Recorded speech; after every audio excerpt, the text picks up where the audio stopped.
Welcome to the Music of America podcast, where every week we visit a different state in America and meet a different guest in the music industry.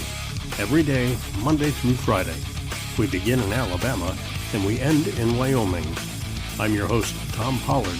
Let's talk music here on the Music of America. It's Thursday in Vermont on the Music of America podcast, and our guest today, Cannonball Crypto. Joe's going to talk to us a little bit about all the different performance names he has, but Cannonball Crypto is our guest today. We're going to try and focus on that. And I'm going to introduce you right now to Trevor and Eileen Bild, B-I-L-D, of a company called Ordinary to Extraordinary Life, O-T-E-L. It's like hotel, but without the H. Otel. They've created, produced, and managed the largest all-original indie music Roku channel, Otel Music Videos. They love to give back to help others be seen and heard for their life legacy, and they're welcoming new submissions from a variety of genres. Visit their website at www.oteluniverse.com. So like I said, it's like hotel without the H, oteluniverse.com. Click on the What is Roku tab. Then on the drop-down menu, click on Roku channels, complete the submit video form.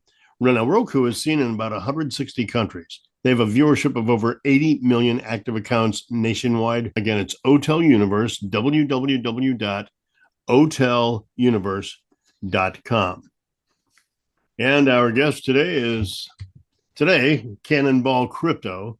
I say that today because I think you've changed your performance name 3 times in the short time that I've known you, Joe.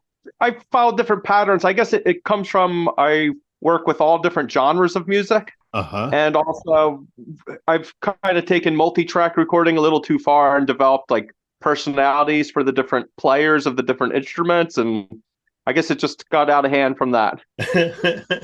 So what's the adage? I may be schizophrenic, but at least I have each other, right?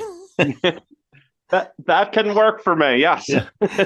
So tell me what you do. You're a music producer, musician, or do you actually perform with a banjo, or do you play guitar? Tell me what you do. Oh, sure. Well, most recently I did a really cool show with my son Jay. We did Dark Side of the Moon. I handled the drums with my right foot and right hand. And I did with my left hand, I split a keyboard, had the bass on the left and then organ and electric piano on the left. Wow. Or on the right. And then Jay did all the lead guitar parts and then some of the electric piano parts on guitar. And then I did the sax solos on electric guitar, and we somehow pulled it off for the Eclipse the other day. We've been talking about it for about 5 years, and we finally pulled it off, and it was pretty cool. It's like juggling, I guess, to do all those things at once. Yeah, it's musical juggling for sure, man. I had a buddy of mine that plays pedal steel, plays fiddle, plays guitar, plays bass, plays dobro, does it all. And on one song, he had a stand for his. Let me think now. He had a stand for his guitar, so he sat down so he could lean into the guitar, put the fiddle under his chin, and at his feet was the pedal steel. So he started off playing, and I think it was an old Alabama country classic, like my home's in Alabama. And he started playing the steel on that, and then he leaned back and played the electric guitar. He was playing a Strat, and then he played the rest of it on the fiddle. Like, that's pretty impressive. Now, no time you really want to impress me, play all 3 at once, you know. I've done a lot with a looper, and then, but for this one, it's like finally after I'd finally figured out the looper, I spent like a good solid 5 years working at it. Okay. In the end, I realized, it sounds better just to play the drums with one hand and the keyboard with the other hand. Like it just sounds better to do it without live mostly. Now, the guy that was on yesterday knows you and knows your work. His name is Jason Baker. He's out of Montpelier. I don't know if that name sounds familiar, but we talked about you a little bit. And he said, he's the guy that does the looping and does a lot of mixing and stuff. And I said, yeah, I believe so. He goes, yeah, I've known him. We've done an open mic together or something. Okay. Yeah. Well, then, yeah. So between the 3 of us, that's basically my entire fan base. You know, I'm kind of on the underground scene here. So how did you get started? What was your start in music and performance? Well, as a kid, I learned piano first. My dad kind of self-taught piano, and then he taught me. So we didn't he said piano's like a telephone number. If you could just memorize a telephone number, you can memorize a piano song. And he learned some classical pieces such as like Toccata and Fugue by Bach, Wow. the Moonlight Sonata, a couple others like that. And then he showed me when I was a little kid. Eventually, when I was in kindergarten age, they sent me to get piano lessons, and I just totally rejected it. And then when they sent me for formal lessons, I kind of rejected it and went away from playing music for maybe like 3 or 4 years. But eventually, I inherited a piano, and Uh-huh.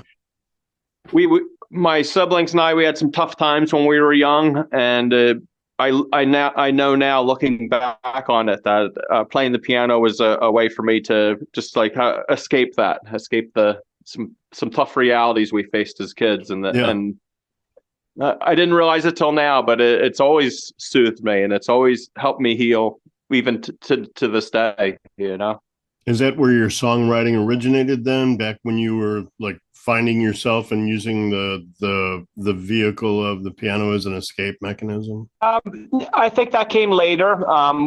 So I'm talking about in that time period. I'm still a little kid, before Oh, I I was gotcha. 10, but Okay. I could play pretty well, and I was into it. But when I was a little bit older, in sixth grade, they gave us guitars for a couple weeks, and I loved that. I was like, wow, this is pretty cool. And I went to live with my dad, and we had a piano in the house. So I was playing piano. I hadn't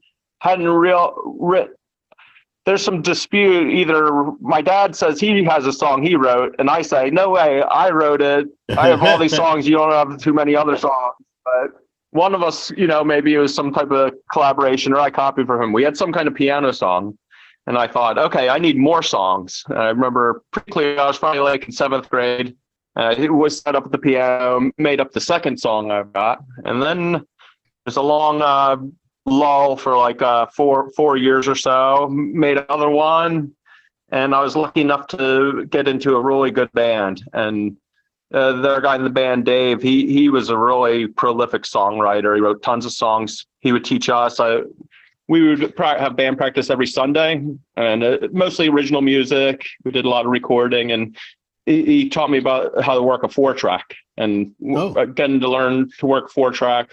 I guess so for our English Lit project, I was like, okay, I'm going to be like the old fashioned romantic literature authors. And I went out to a nature spot, and I was actually doing instrumental music, but it came up with like 5 or 6 songs in a set, and turned that into our English teacher as our project. And it came very easily to me. Basically, I used some electric drums, bass, and 2 guitar tracks, and then some keyboards. And if you have experience with the old Tascam multi-track recorders, you could bounce the tracks to get more tracks. Multi-level recording is a lot of fun and can be tedious and mind-numbing. Yeah, I guess that's that's what I do. I do multi-level recording, and my live show is basically an effort to show that in real life. Like I finally, with the looper, I could show that. I was telling you before, I started with this English project in 11th grade, and I did multi-track recording. Uh-huh. And I put down some tracks. There was electric drums, bass, 2 guitars, keyboard, no vocals, but did these instrumental songs. That really got me going. Another year or 2 went by, and then by the time I'm like 17 or 18, I started just recording vocal parts too, and it never really stopped after that. I don't really know how many songs I have, but there's with high confidence, I say I passed 2,000 a long time ago.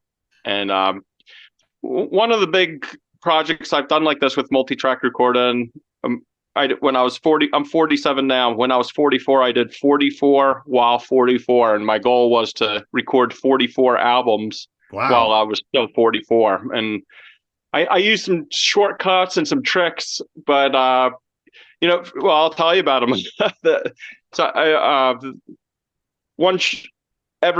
I tried to make it, I wanted it to be legitimate. So I tried to make sure, okay, there's got to be at least 3 instruments on every album. And I got to have I try to have at least a couple harmony parts, so it's not just like a singer songwriter thing. I want to make them albums. But one way to save time, though, every fourth or fifth one would be an electronic album. So working with keyboards, electronics, and computers, I could kick one of those out real fast. And the pace I was at, you wouldn't believe. But basically, I squeezed it all into. I do 2 hours at night and 2 hours early in the morning. 2 hours late at night, 2 hours early in the morning, and I didn't really watch TV or anything like that, and Right. got it accomplished. Now I'm planning. I want to do 50 when I'm 50. Well, see, you're an accomplished master at it now, so that shouldn't be a problem. There's only 6 more, right? I think so. The first run, I think I did 48 actually. Oh wow! I'm not so sure. The second 20 of them, I was like, okay, if I keep mixing them, I'm never going to finish on time.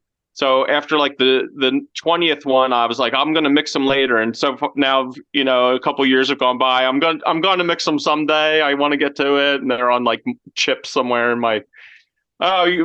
With the kind of work I'm doing, you can imagine I've got a big mess of tapes, CDs, wires, microchips, everything.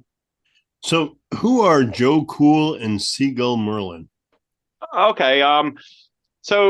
Well, my name's Joe. So Okay. I'm a little awkward. You've probably gathered already. Sometimes I don't know if I'm a little awkward, a bit of kind of clumsy, but so being Joe Cool is like, it's cool though. I can throw down some good music. I feel like I can play bass, as good as anybody, and I know how to conduct myself basically on stages and those kind of environments. So on one level, I've got it. Can be cool. On the other level, if you know me in my day-to-day life, you're like, this guy's anything but cool. But so it's kind of funny to say Joe Cool because it covers it both ways. Right. I've been using that. I had to get on the internet. I had so many. I make up these projects. So I don't even really ever finish them. I just constantly make up new projects and go on to the next thing. So I try to get it organized in some way. About 5 years ago, I started doing live shows with the Looper. I needed a name for that, so I would call it myself Joe Cool. And then, depending on each month, I would change the show. So one month it might be the Irish show. Okay. So the Irish show is banjo, guitar, and what do I have? I have that Seagull. The Seagull comes from it's a Seagull Merlin dulcimer guitar. Yeah, so I have a lot of different names. I go by Joe Cool. Recently, I go by Cannonball Crypto. Sometimes I go by Joe Travis. I was going by Travis Cool. For a while, I was going as Joe Cool and the KGB from the Crazy Guy band. Yeah, that was before we were in the. Luckily, I changed way before the war started a couple years ago, but I changed it to VT Loops, like Vermont Loops. So I would go by VT Loops for the looping show. And a lot of it came out of, I'd have different genres. So if I played a classic rock set, I'd name it one thing. And if I was playing a bluegrass set, I would name it something different. I had a heavy metal. If I did a heavy metal project for either live or on a recording, I would have a different name for that. So that's how I end up having so many different names for all different things. That's funny, but it's probably really difficult to market. That's part of it. That's also, I call it my shtick. It's also part of my shtick that you can't find me. Well, I'm sure I could. All I got to do is call Lee at Radio Bean. He sounds like the ideal, like you sound like his ideal guest.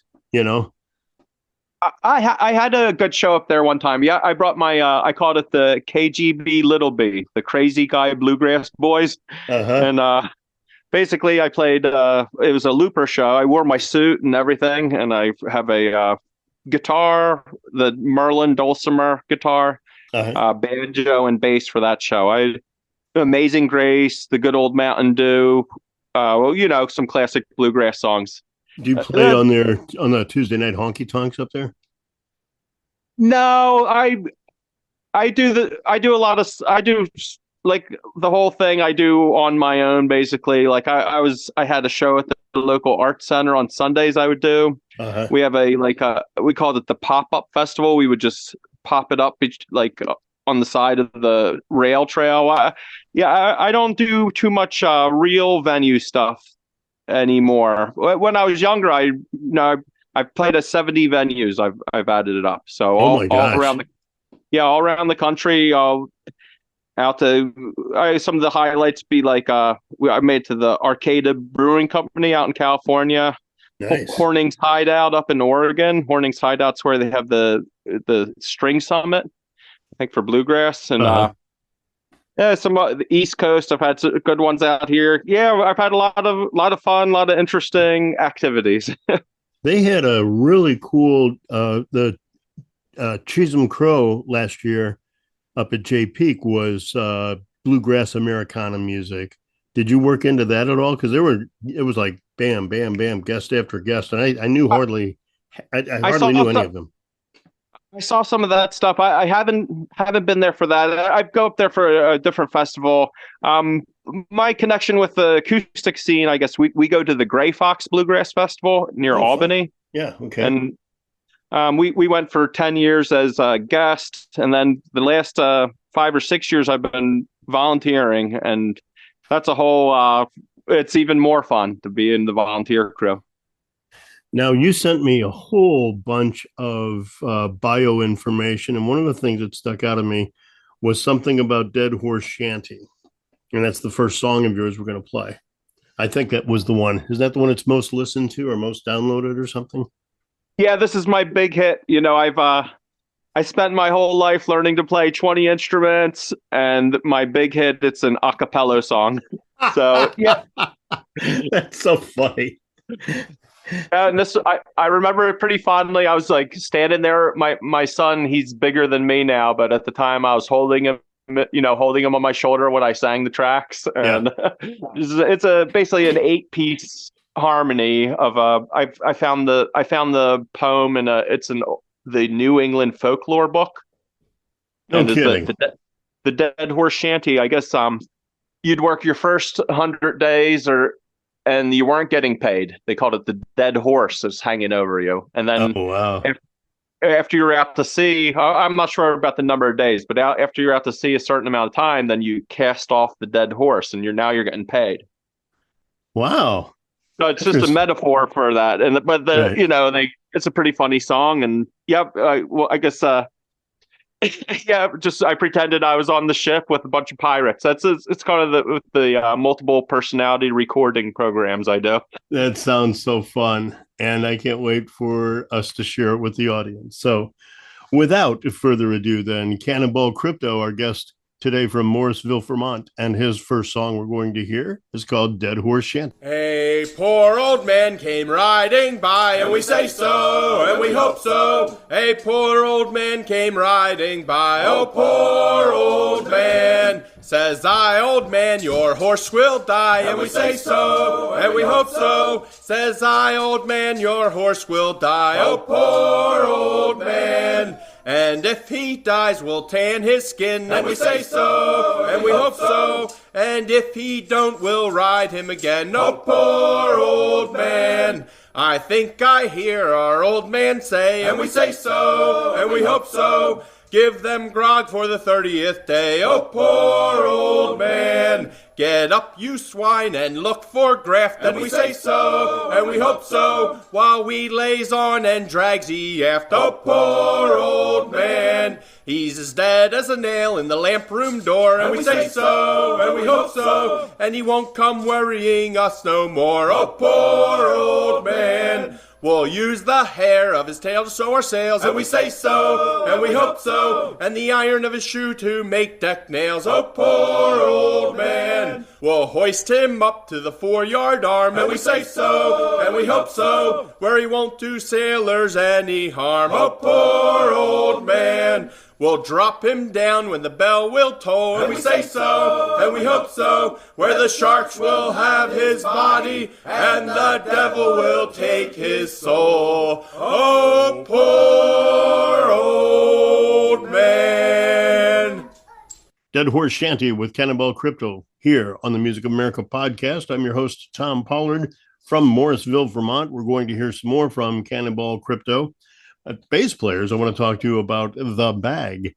It's a high quality leather gig bag family of products that are handmade in the United States with the finest craftsmanship and a beautiful, sophisticated, and very cool overall appearance. They're made from some of the finest quality cushion and leather available and meant to literally last you a lifetime. They've got over 30 years in the industry, in the leather industry.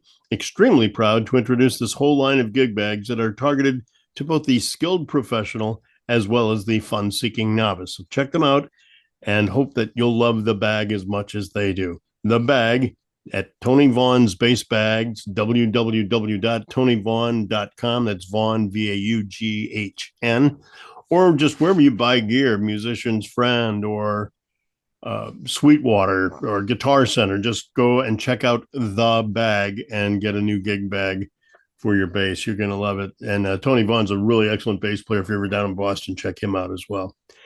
Cannonball Crypto, our guest here on the Music of America podcast. My limited experience of where you're from, Morrisville. I lived in South Burlington, and I'd travel over there. There was a shopping center that was converted into a school during something or another. Is that right? Oh, is it within the past 10 years? Yeah. Oh, yeah. Like a hotel and a shopping center. That's they had what to it was. use for the school. Right. Yeah, the school was undergoing repairs, and there's just nowhere else to go. It had to be done, and that was the only place they could find that could hold that many people at once in the winter. Yeah, and this a key word in the winter, because winter is such a big thing and such a long time in Vermont.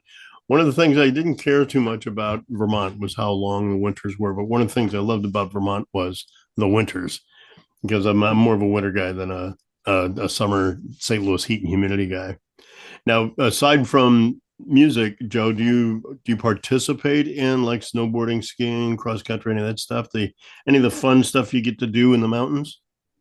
Well, I know how to ski, but my kids and my wife ski on Sundays with the school program up here. The schools will take people skiing, so they're there every Sunday. So kind of over time that grew to be my drumming time, and that's when I would I just knew I could reliably for 10 Sundays in the winter hit the drums for a couple hours straight. So I didn't end up going skiing with them very much. I used that time to play drums. Now that I'm telling you, I feel like I regret it. I should have gone skiing with them, but I have a somewhat stressful day job. I'm a middle school science teacher for a day job. Oh, okay. That's so there is something you can do other than just something you can do to make ends meet, because music is tough. And unique music is tougher. Avant-garde music, it's not the rewards are tremendous, but they're not really material, you know. I gotcha. Yeah. Now, and you said, did you say junior high science? Yeah, but 8th grade physics, meteorology, and astronomy. Wow. Do they know about your other life?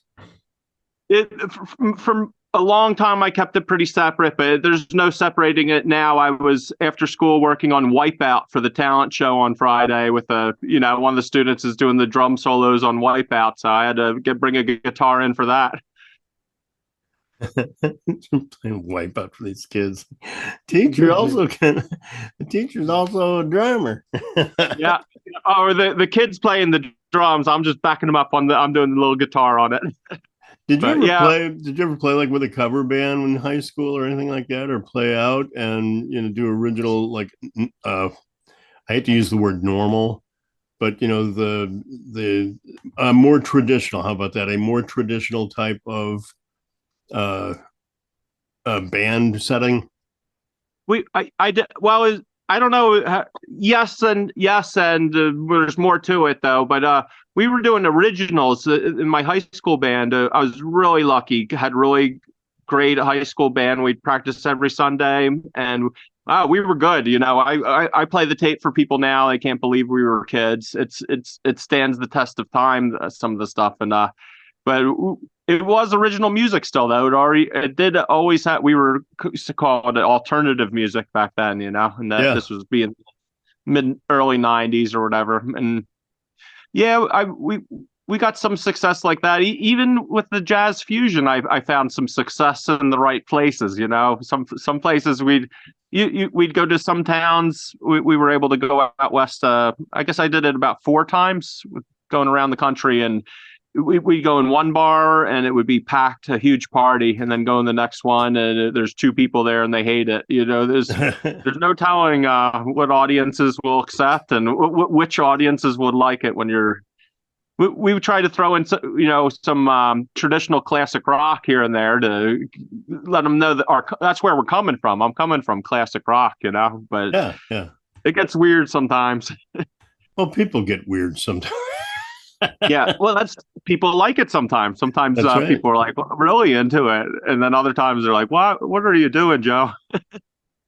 That's funny. So the next song of yours we're going to listen to is a Grandma's Chicken Soup Recipe. And when we first connected, it's almost been a year ago, because you were one of the first people I think that signed up to be on this show. And sorry it's taken so long to get there, but alphabetical is alphabetical. And so you're in Vermont. Next time, move to Alaska, you'll be on sooner. Nice. That just sounds like a traditional song, Grandma's Chicken Soup Recipe. Okay, well, Grandma, of course, that's my grandmother Ruth. And, she told my wife and I, when you make chicken and then you put the bones of the chicken into a stew pot, and then you throw in all the carrots and the potatoes and all the root vegetables. So that's the recipe. It's a very simple recipe. You put the chicken bone, after you eat the chicken, you throw the rest in the pot and put all your root fruit in it, I called it. The root fruit. But the song took it from there, I guess. It starts off, as you know, I do all these different genres and all these different instruments. This one starts off kind of like an acoustic song, and then a little bit into it, it kicks in with the rave beat. And then it is banjo, but I start putting the banjo through some, ping pong delays or some effects on the banjo. And there's a pretty lengthy breakdown section where it just goes into a jam. But if you listen carefully, the music and harmony is a little different, but the banjo is actually playing the Jerry Garcia Dark Star from Live Dead guitar solo over top of the music that's just like its own unique music. That's something sounded so familiar. That's what it was. Yeah. So watch out for the copyright police here, but the banjo solo is lifted pretty straight out of the Live Dead version of Dark Star. Well, let's see if people can pick it up, and if they can't, then we don't have to worry about the copyright police. Mixolydian jam. It's just the Jerry Garcia and the Allman Brothers got it from So What and Miles Davis, the modal jams, and that's where I got it from them. There you go. That's right. What is it? Was it Warhol that said there's no more original ideas? You think there's a finite amount of tone that can be heard by the human ear, and at the rate in which AI and musicians and whatever are putting music out these days, I think every song that could ever be written has probably already been written more than once. I think you might be right. Sometimes I notice that in my own things. I've made a lot of songs. And I see these patterns form. I'm like, oh, well, really, that's not its own song. It's the same as this other song. But yeah. Have you ever heard of the where the guy goes through and he sings 70 different songs on the same chord progression? Oh yeah, there's a couple of them out there. One guy's with what's that? Pascal's something or another. But yeah, there's a couple of them. There's a comedic trio that does this thing. They said the reason why they've been playing music for 50 years and they're all in their 20s, Yeah. But he said the reason why is we're not using the magic chord combination. And this guy just they start playing Don't Start Believing, which goes into Every Breath You Take, or it's just like song after song after song. And he never changes the chord pattern. It's always the same song. Axis of Awesome. It kind of came to me. I think the Axis of Awesome. The Axis of Awesome. That's it. Yep. That's so funny. Yeah, there's something about that that's true. That's how we recognized it when he said it, I bet. Well, it's nothing unlike Grandma's Chicken Soup Recipe with Cannonball Crypto. And we're going to listen to it right now here on the Music of America podcast.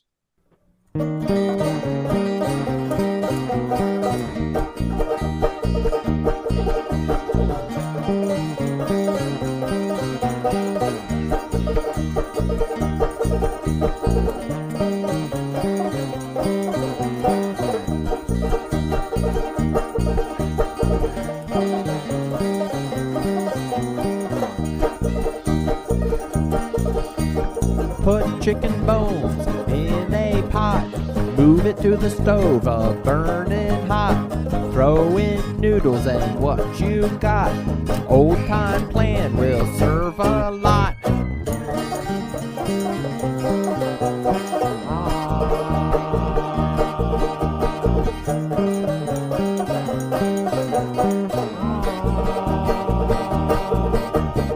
Onto the fire, add a log.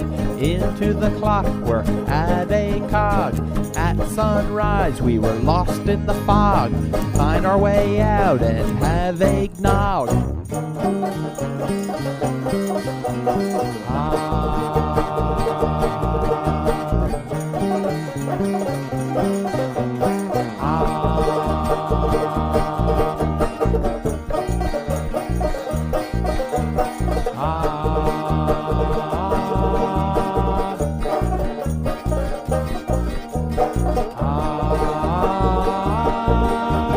Now we're all set and feeling fine. The dads with the beers and the moms with the wine. The kids are asleep, resting their heads, and old grandma just got her meds.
Great time to pause, stop time here. Feeling safe with family near. Not thinking worry, pain or fear. I think I'll get another beer.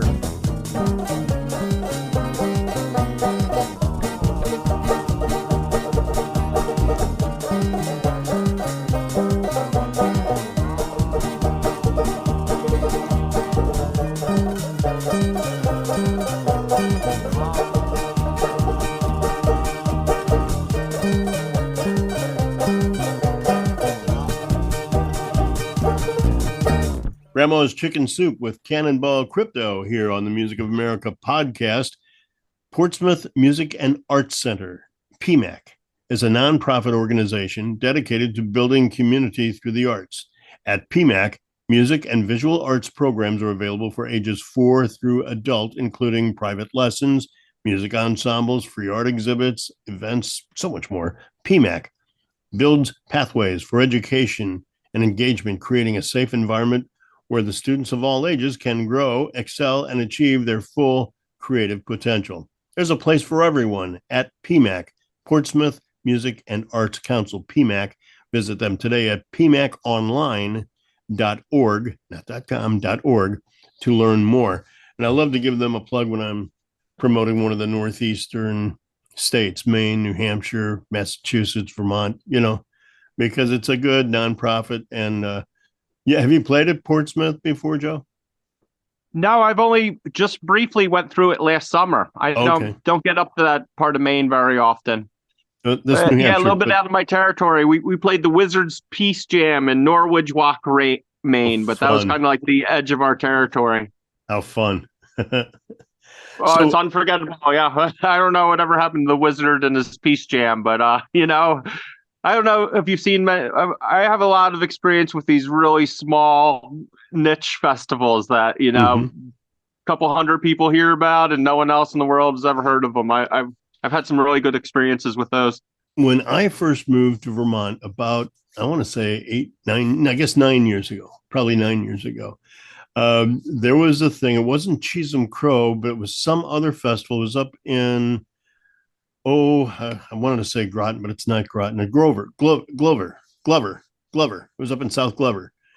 And it was very political. It was very avant-garde. It would have been right up your alley. And I can't remember the name of the festival. Does that sound familiar to you at all? Oh, Puppet. What? Something about Puppet. Bread and Puppet. Bread and Puppet. Bread That was and it. Puppet. Yes. Have you done Bread and Puppet before? I've been there as a spectator a couple Okay. times. Yeah, Yeah. very very cool. I don't know what I'm seeing. It's hard to believe. They have giant puppets with maybe like 12 people controlling them at once, Yeah. going across the giant field. It's amazing. What I didn't care for the politics about it all because I thought, I just want to be entertained. I want to hear music and see fun stuff. I want to be preached to. I'll do that on Sundays when I turn on my news shows. Yeah. But it's I still think very you cool. influence. I think you influenced me on that a little bit, Tom. I would be. I'm not always the most responsible person online, and I think one time you're like, hey Joe, you got to make sure you're being kind or something like really simple like that, and that made me really think about it. Everything like that. How about that? Okay. Well, Yeah. thank you. Oh, sure. Yeah. Your last song. No, I don't want to go there yet. Okay. I want to talk about Seagull Marlin. We talked about Okay. Joe Cool, and I want to talk about Seagull Marlin and then how Seagull Merlin is different from Cannonball Crypto. Okay. Well, Seagull Merlin. We had a dog named Merlin. And I got an instrument which was called the Seagull Merlin. It's a dulcimer guitar. It was just Okay. invented maybe in the past 10 years. When I got it, I don't know the exact dates. Maybe around 2017 is when it first came out. It's by the Robert Godin, who makes Seagull guitars. Okay. And I got this thing. I start trying to figure it out, and I go on Google and to look for a neck diagram, and there was no neck diagram on Google. I'm like, okay, let me look for how you make a chord. There is no chord chart on Google, and I had never looked something up on Google and had there not be an answer. So immediately I made a chord chart, and I immediately made a neck diagram and put those online. And the internet starts giving me ads. Publish your own book. So then I made a book. It's called Merlin's Guide to the Seagull Merlin: 10 Fun Songs for the Merlin. So that's where I got into that, and yeah, I've rocked out the Merlin a lot. It's done some real fun stuff with it. Okay. But yeah, it's one of my personas too. Right. Well, that's what I was talking about, the persona. So when you're presenting that, you're more in the Merlin persona than when you are. Yeah, that's the Merlins from the book company, the Chicken Soup songs from the record company, and then I've got the comic book company, and I've got the video game company. There's no real companies, but I imagine I work for these giant companies when I do the projects. That's funny. You do have a lot of businesses, a lot of companies. You've got a lot of things, a lot of history, and like I said earlier, a page of bio information I can't wait to get into. And I think we'll save all of that for the last segment of the show coming up next after this next song. That's the shameless self-promotion part of the show, but we can talk about, well, we talked already about your 44 at 44, right? And we'll talk about your dabbling into the Parent Trap, because I thought that was kind of fun. And we'll hit all that in a minute, but right now let's finish with your last song and tell us about the Ode to the West Wind. Okay. I mentioned before I had a really good high school band, and I would call him a mentor. We were basically the same age, but my friend Dave, he was really wrote a lot of awesome songs. And another guy in the band, Baki. This is how I remember it. I wasn't there, but Baki calls him from the mall and says, "Hey, you got to hear this awesome poem by Edgar Allan Poe." And Dave set the poem to music. Became part of our set and repertoire, and I was kind of inspired by that. Many years later, I started getting into poetry, and I was recording so fast. I could record songs a lot faster than I could write lyrics. So I started looking at these old classic poems, and this one, "Ode to the West Winds," one of my favorites. It's by if I messed this up, I hope I didn't, but Percy Bryce Shelley, poet from the 1800s. And one of the coolest things about it, I was, I just started kind of, I guess, vamping's the word, with like an A7 and a G, and just going off and singing it pretty much in real time. The first time I did it, just kind of came out how it was. And at the very end of it, it says something like, my dead words are scattered across the earth, like ashes across the hearth, and by the incantation of this verse, it's my ideas have come to life again, like even after I'm dead. And I was in the middle of singing it the first time I saw it, and I was like, oh my God, this is awesome. So that's kind of that's the story on that. I think done different versions, but I have it in my looper show where I'll start with the acoustic guitar, and then add the bass, and then add the banjo, and then on the next verse I add the drums, and the next verse add the electric guitar, and just kind of build it up verse by verse. That is so cool. So cool that you've got the patience to do that and the talent to know how to do that. That's kind of you to say. It's just, I can't stop. People think I'm rude sometimes. I'm just like thinking about this stuff. I'm trying to pay attention to what they're saying, but it just kind of runs through my head all the time. There's a Billy Crystal, Danny DeVito movie. It's a variation of Strangers on a Train, and it's called Throw Mama from the Train. And they meet in a writing class, and the hook there is writers write. Okay. And whatever it is you do, Joe, you got to do it. You got to do Cannonball Crypto stuff. And that's what we do. And that's what you're going to do. I remember that movie too. I remember that from when growing up, That's right. What was the one thing? There was a thing I kept saying at, I don't know. There was something that I'm drawing a blank and I'm just going to butcher it. So I'm going to give up. But there was a recurring phrase that they had to say or do to avoid double jeopardy or something. It's just really silly, but anyway, I go off these tangents. Let's get back here. Yeah. Ode to the West Wind is the song. Our guest today, Cannonball Crypto, and his last song that we'll be hearing today here on the Music of America podcast.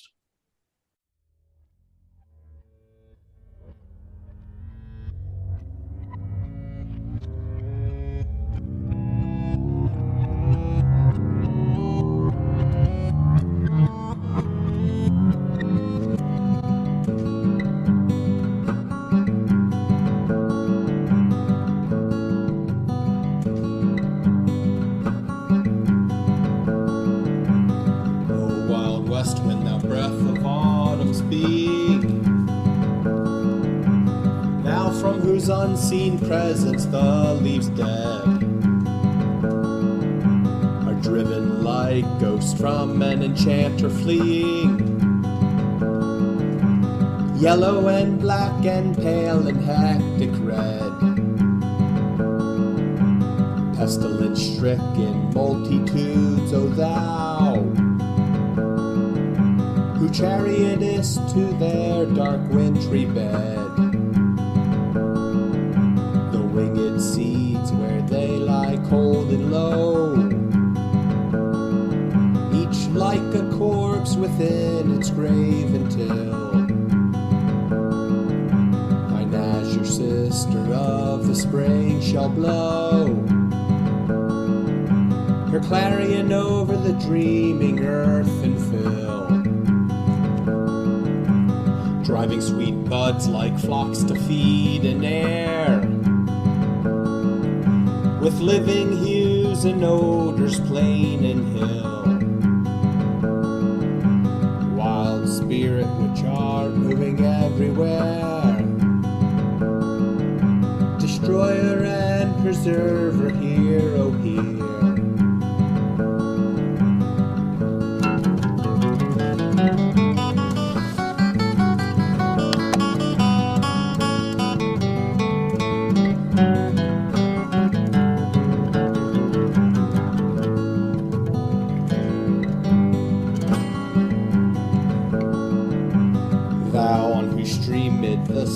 sky's commotion. Loose clouds like Earth's decaying leaves are shed, shook from the tangled boughs of heaven and ocean. Angels of rain and lightning there are spread on the blue surface of thy airy surge, like the bright hair uplifted from the head of some fierce maenad, even from the dim verge of the horizon to the zenith's height. The locks of the approaching storm thou dirge, of the dying year to which this closing night will be the dome of a vast sepulchre. Vault it with all thy congregated might, of vapors from whose solid atmosphere black rain and fire and hail will burst, oh here.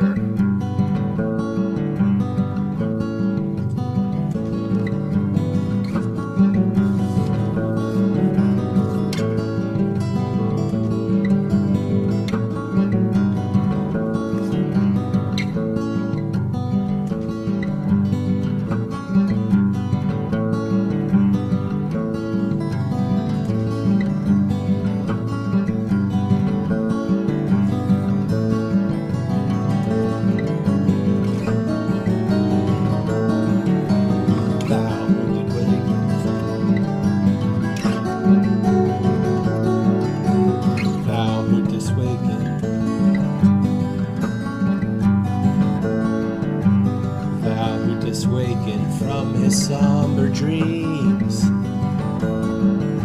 the blue Mediterranean where he lay, lulled by the coil of his crystalline streams, beside a palm missile in Bayes Bay, and saw in sleep hold palaces and towers, quivering within the waves intense your day, all overgrown with azure moss and flowers, so sweet the scents faints picturing them thou, for whose path the Atlantic's level powers cleave themselves into chasms while far below the sea blooms and the oozy woods which wear the sapless foliage of the ocean know. Thy voice and suddenly grow grey with fear, and tremble and despoil themselves, so hear.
cloud to fly with thee, away to pant beneath thy power and share the impulse of thy strength, only less free than thou, O uncontrollable, if even I were as in my boyhood and could be the comrade of thy wanderings over heaven, as then when to outstrip thy sky speed scarce seemed a vision I would never have striven, as thus with thee in prayer and my sore need, oh lift me as a wave, a leaf, a cloud, I fall upon the thorns of life, I bleed.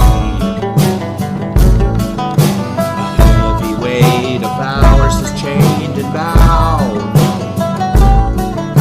one too like thee, tameless and swift and proud.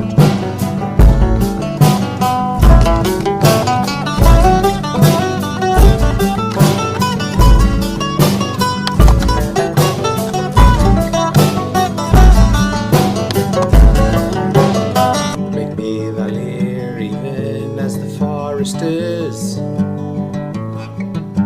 What if my leaves are falling like its own?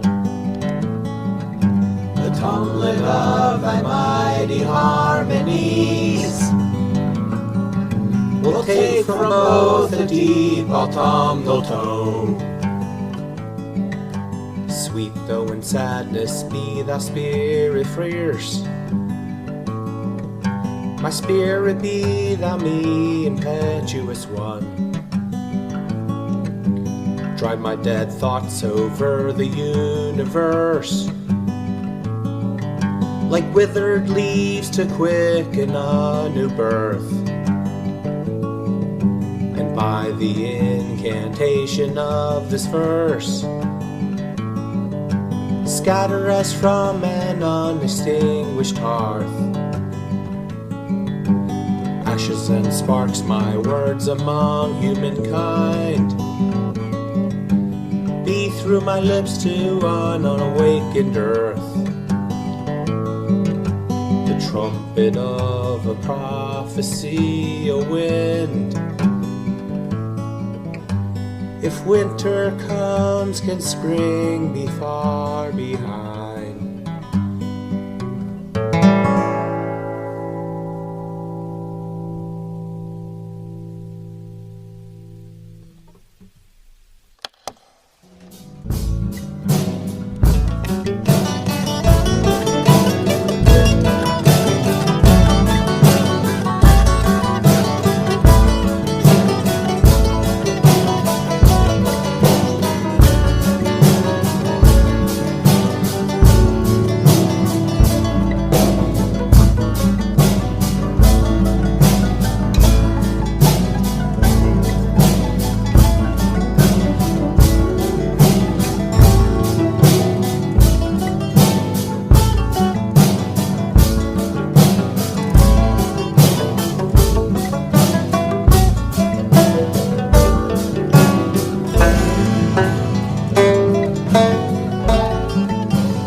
The song called Ode to the West Wind with Cannonball Crypto from Morrisville, Vermont. And well, Joe, this is the part of the show where I just let you have at it and you tell us everything you want about you and your shameless self-promotion called Shameless Self-Promotion. So let's hear about your 200 original songs or your 44, 44, or your comics or your poetry or the Parent Trap. I want to hear about all of that. Okay, well, yeah, I do a lot of weird numerology. My jazz fusion band was Planet 22. One of my favorite projects right now is called The Sevens, and I got the sixes and the fives and all these different things like that. For the Parent Trap, I've done some, I'm all about multi-track recording, so I wanted to show people how to do that, and I'll record versions of me playing the different instruments as if I'm different people. So I had a pretty good one over December. I did Please Come Home for Christmas at the local art center. You'll like this. I recorded the drum part first. That's easiest for me. So I set my camera on a stand, hit record, and just kind of have it blocked out where I'm going to stand for the bass part, the guitar part, and the piano and the drums. Record the drums first. And then I'm recording it into the looper at the same time, so I can do the multi-track. But as far as video go, I just have one camera sitting there recording video the whole time. I splice it together later.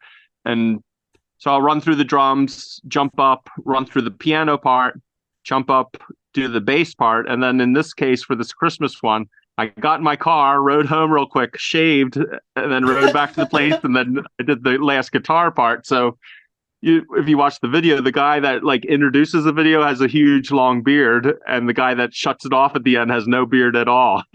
Oh, funny. So that's like, that's taking it to the next level there. That's the 4-piece band, Parent Trap version. But yeah, that's a theme I've done over the years.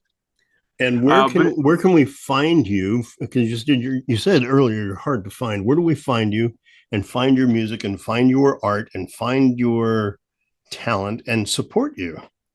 Yeah, it's hard. It's hard. I really appreciate you welcome me onto the show, because I know I don't have the same kind of presentation that you'd expect, because I just have too many different things going on at once. It's hard to find me. I think let me self-promote a little here. In December, I'm going to be at the local arts center here, River Arts, for a show. I'm calling it the Cannonball Crypto and the Cryptonauts. And I'm finally going to I'm finally just going to go off and hire a real band. So some of my favorite players from Vermont from over the years are going to be in it. My son Aiden's going to play bass, but got Dan Brown from Rutland, Gary Wades from up in this area is going to be on drums, and Chris Siebel, he just moved up here from down south. He's going to be he plays Hammond B3. So after basically a 5-year run of doing a one person looper show, I'm going to get the full band up there and get into some jams, try to record it. So that's December 8th, 2024 here at River Arts in Morrisville. That's huge.